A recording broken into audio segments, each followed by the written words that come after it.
itsura niya. Mamaya papakita sa inyo pag tinanggal. Stainless lang yun. Pero pang itong model ito pang 6R lang. Oo, may specific siya. Okay. Moment of done, sound check, ROZ 6R.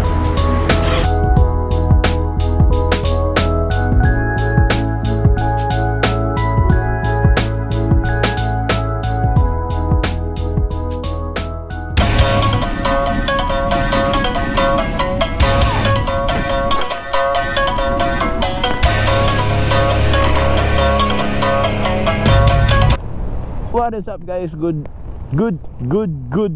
day. Yan, maganda gising natin ngayon. Kasi medyo malupit yung naaparado sa garahe natin ngayon. Yan, tignan nyo muna yung view. Yan. So what's up guys? So for today, samahan nyo sa garage point. Dadalhin natin yung bike ng tropa natin. Yan. Ang dadalhin pala natin bike is this one. Diba? May dream sports bike. Grabe, iba talaga yung feeling kapag nakikita mo na ano, yung na pinapangarap mo motor na aparado sa garahe mo, di ba? Di ba? Lupit. So yun guys, big shout out to JM Gonsing for lending this bike. Actually hindi kasi siya available para gawin yung gagawin natin for today's video. So ang agenda kasi natin for today is magpapalit tayo ng stock pipe. Yun. So mamaya, tignan nyo kung ano ipapalit dito sa stock pipe nya. Papahingayin na natin siya. So medyo matagal kasi matagal niya inantay kung ano yung pinalit niya sa... Matagal niya inantay yung in-order niyang pipe and ngayon lang dumating. Yan, tara, punta tayo.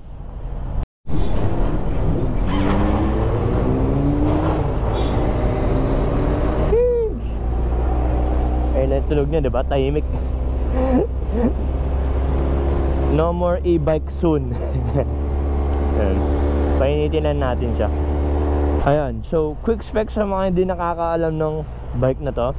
This is a Kawasaki ZX6R 2023 model. Yan, so facelifted na siya. Iba na itsura niya kumpara sa dating 6R. Ayun o, see?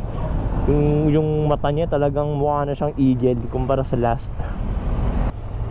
Stock quick shifter meron na. Ang wala lang siya is auto blip, syempre. And yung may-ari nito nag-upgrade na rin ng fender eliminator, sliders, yan. Fresh from the cast yan, boy. Binila niya agad, diba? What is money, sana all. Ayun, hintayin mo natin mag 60 bago tayo umalis. So big shoutout again to JM, you know. Nice bike. Natulog to sa garahe natin. Yan. Solid. Ayun guys, kung gusto nyo marinig yung exhaust niya ng stock, ayun o. Tahimik lang siya, diba? So inaasar kasi siyang e-bike. So ngayon, no more e-bike. Gusto natin to, baka sabihin kamote tayo. And let's go.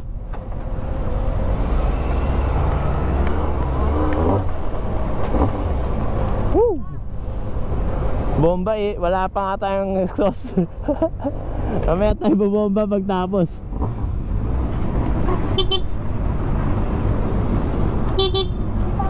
Busina muna tayo, busina. Welcome to the another episode of C5 Crater. Ito na yung pumalit sa Paranaque. Oh, di na talaga inayos. Grabe, sarap na sports bike, baby. Sports bike. Now understand? Grabe. Di ako sana hindi maingay.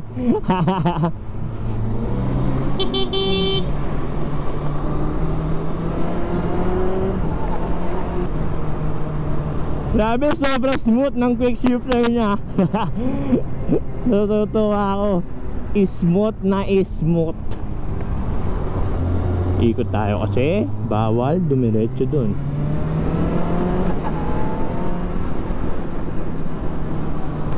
Wala lang siya auto blip, pero aftermarket eh.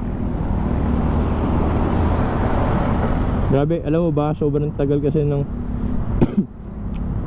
so nasa ilang buwan din siya nag-antay. Then lahat kaming mga tropa niya na-excite din, diba?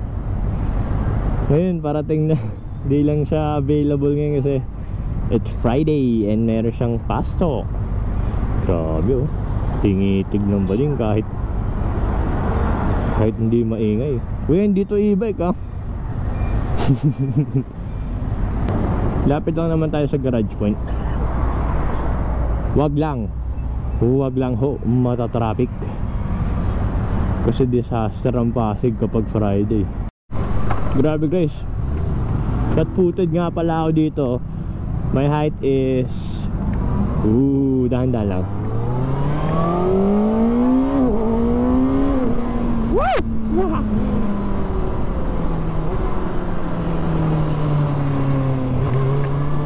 Flat footed ako dito, my height is about 5'7", yan. So, pwede siya sa mga babae na around 5'5 siguro. Saka sa mga 5 flat. Kaya yan, basta gusto mo may magagawa ng paraan.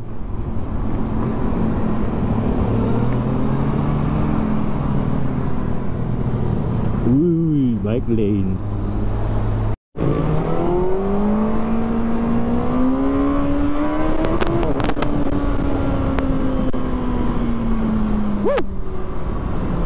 Yummy! Paano pa pag naka-exhaust na to? Grabe to, naka-usli oh. Final destination yan sir.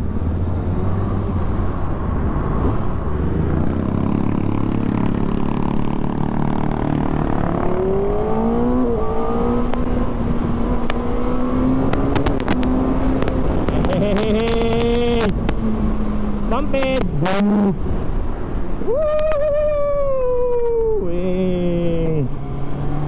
Ang sarap! Sports the best sir, sports the best. Kung tinatanong nyo ba't di tayo naka-naked, tignan mo ang pogi natin din oh. Ay nako. New driver, be careful. Ako rin new driver lang ako.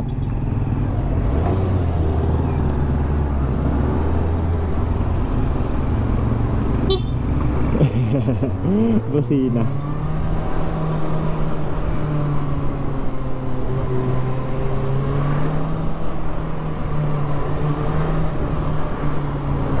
So ayun no mga kayelo. Excuse me. Habang nandito tayo sa nakikipag-bakbaan sa traffic, just wanna let you know na magkakaroon pala si Imprint Customs ng charity ride. Ride for a cause. Yan. Meron akong babayaran na certain fee, limutan ko lang magkano. And ride yon, and yung babayaran mong certain fee, yun na yung magiging parang entrance mo and parang donation mo. Meron kang libreng cap and shirt. Yan, sa pagkakatanda ko.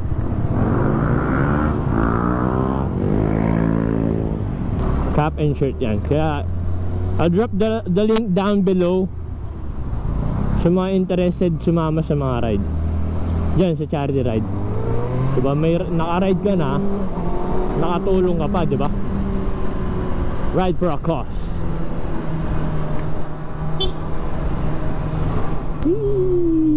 Was sir. Ang saya, traffic. Mamaya balik ako kayo, malapit na tayo. Ay! Ganin. Sports the best, sports the best. Magre-reklamo, sports the best. We're here.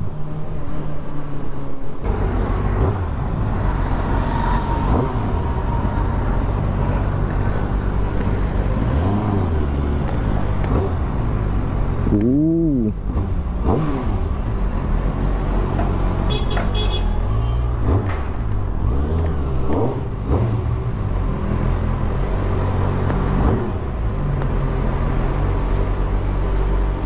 Let's go. What's up guys? Yo. So nandito tayo ngayon sa garage point para magpakabit ng muffler. And quick look around. Ayan. Makikita mo sa garage ni Alexis. Oh. Daming bikes. MTS. Tapos ito yung coffee shop ni Ana. Guys, solid dito. Sarap ng kape nila dito. Ayan. So, under renovation pa to. Pinapaganda niya lalo. Ito na, sasalang na yung bike. Pakita ko pala sa inyo yung exhaust na, na papalit. Ito.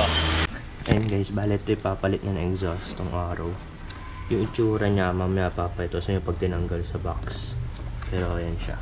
Arrow exhaust. Diin garage point guys. Ayan. For 6R. Hey! O na! Ikaw na ba? Ayan. Unboxing! Boss JM, buksan ko na ha. After Tangin na isang buwan.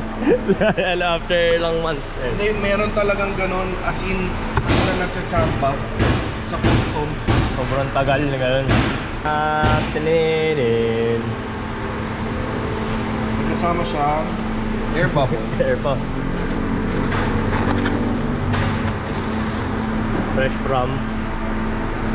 Fresh from what country?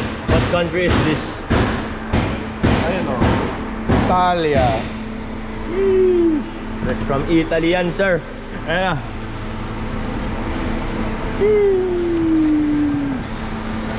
Parang ayokong hawakan. Full titanium to eh. May dalawang variant na to.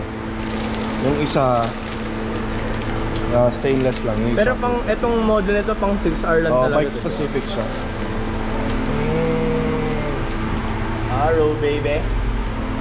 Tapos this one is the mid pipe. Oh yes. Tama? Yes. Yes sir. Nakakilig eh no pag binubuksan. Kahit hindi akin, natutuwa ako eh. Sana all.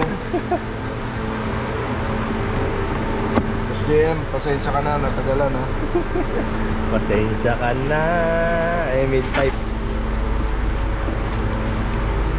Titanium rin yan. Yes. Ay, hindi. Stainless.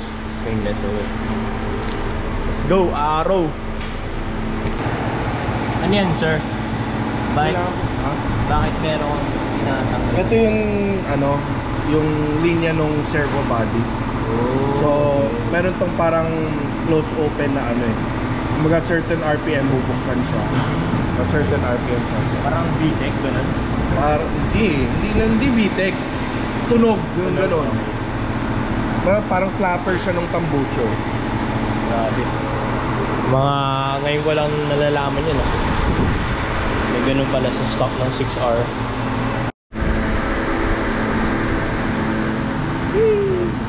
Ganyan na lang, JM. Ayun no. So parang nagka-close open siya. Yun yung silbi nung engineered to prevent back pressure. Alexis knows. Yun kaya matigas ang ulo natin. Tatanggalin Gusto natin maingay. So yung fuel air ratio nyo magbabago na. Okay. So ganun pala yung mga stock pipe ng mga sports. Kahit anong bike siguro.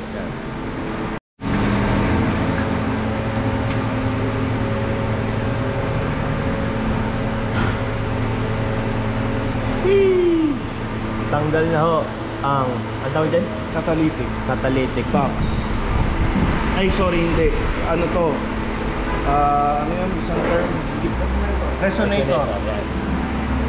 Resonator. Ang laki no?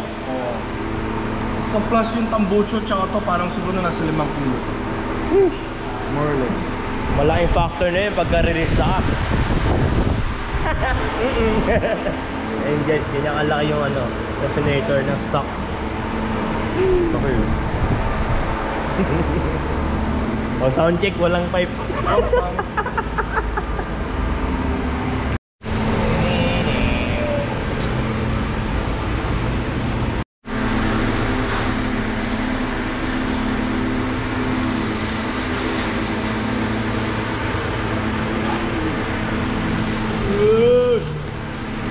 kasi tayong gloves, kaya itong double bubble lang ito. Resourceful.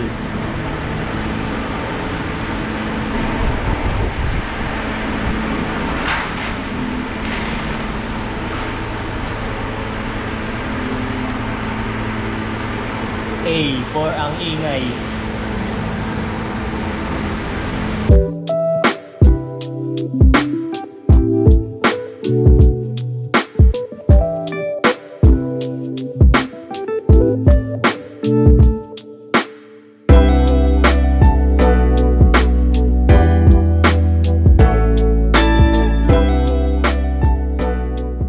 Moment of truth, sound check, Arrow ZX6R.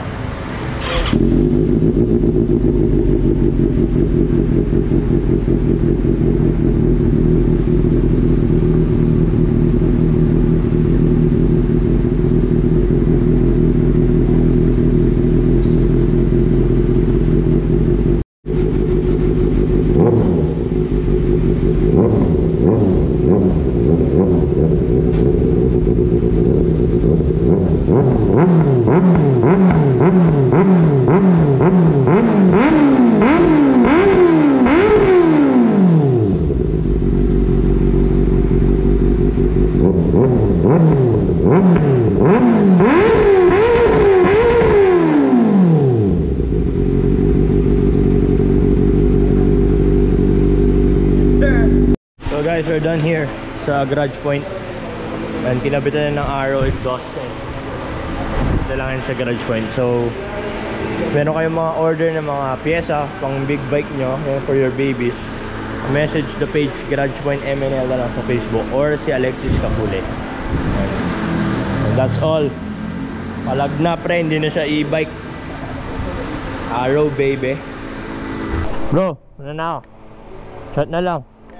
Ayun, big shoutout Alexis oh. Baka mga gusto magpa tingin ng mga bike sila here sa Garage Point. Woo! E-bike no more baby. Rinig na tayo sa daan. Congrats kay Diego si. Grabe no nakatawa. Nakatawa kahit di sa atin, pucha. Yung may kilig eh oh.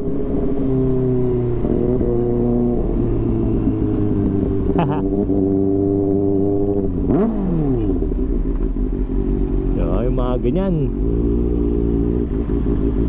basic na lang. So guys, I think I'll end the vlog here.